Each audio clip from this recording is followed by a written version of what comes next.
All right, here I am on the morning of, well, the 4th of July here in Bucharest, Romania, 2019 with Mihaela, my 2002 Dacia 1310.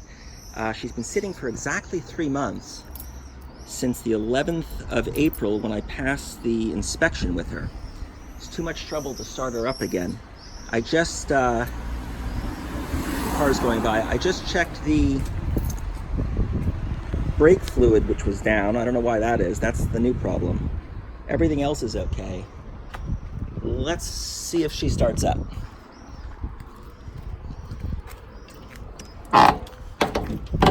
Ooh. Okay, does the battery work? Let's see. It's always the big test. Yep, battery works. Battery is on. That's good. All right. Let's see. Here we go. Three months. Oh yeah, starts right up.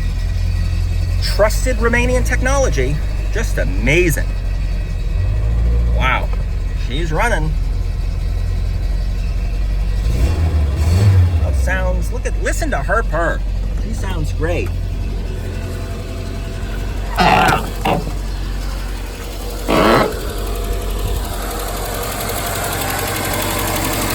Oh yeah, she's looking okay.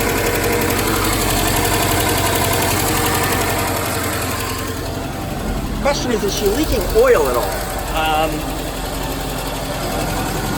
No, it doesn't look like it. Somehow I'm using brake fluid, I don't know. All right, let's go drive over to Casa Academy.